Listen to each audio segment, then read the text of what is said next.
So tonight I watched Blind Date. Us back for a new series.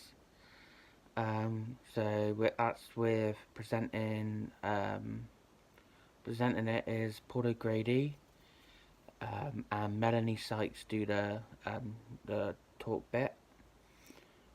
I think I absolutely love this. I think Paul Grady has done it so much justice. So funny, and I think Cilla would be so proud of him taking over it. Um, so he called the first three boys out. There was number one, Alexei from Essex, um, Clinton from Manchester, which I thought was quite an unusual name because he was quite young. Clinton's, I think, is like quite an old-fashioned name. And Tamara from London. And the girl was called Callie, who looked absolutely amazing in a red dress, big red lips and teeth like Ryland.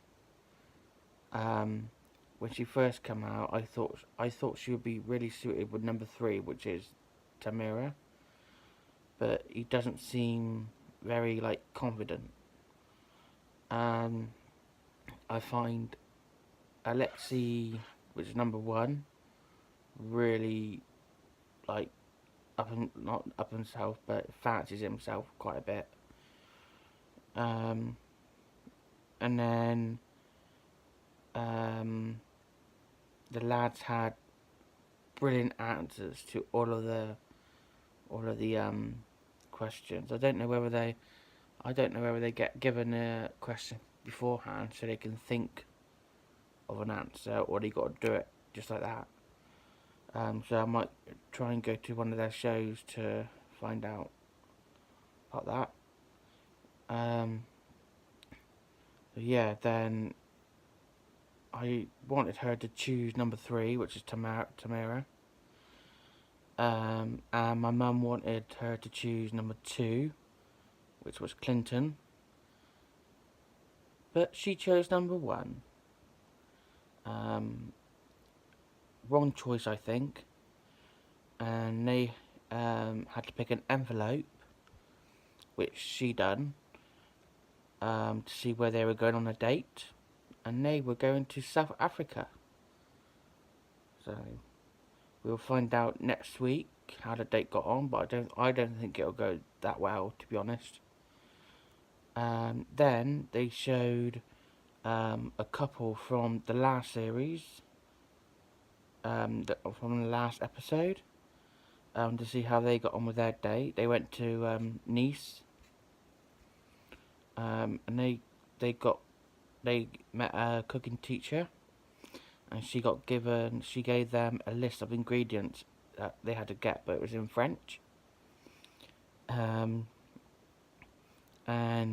one of them, the bloke thought it was, what's the bloke's name? What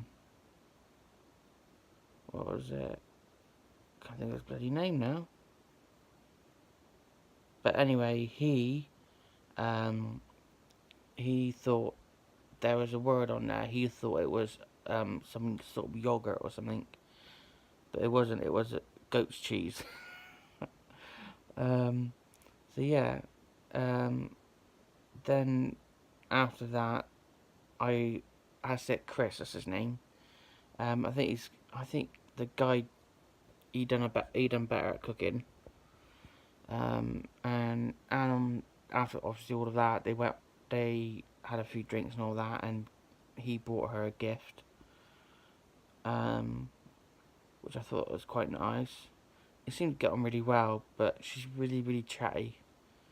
But there was no romantic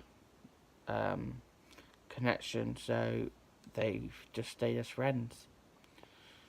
And then it was the girls' turn to come out. So there was number one, Holly from Gillingham.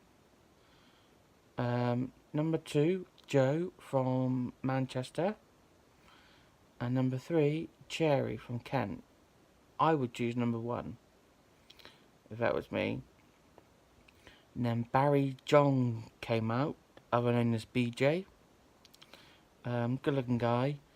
He brought his mother Anne along to pick the girl. All the girls was, I don't know, just shocked. But the girls gave him absolutely brilliant answers. The last question his mother asked, but I would want his mum to pick number 1 because I think they would be suited. But I think she would pick number 2 because she did give the best answers. But she went for number 3. But good choice. They had to pick an envelope for where they're going on a date, and they're going to Cuba. So that's different. Not the date, but the getting your mum involved and all that. I think they wanted to try and put like a little twist on it, which is good. And then last, Paul catched up with Dean and Charlotte from the last series, and they went go-karting.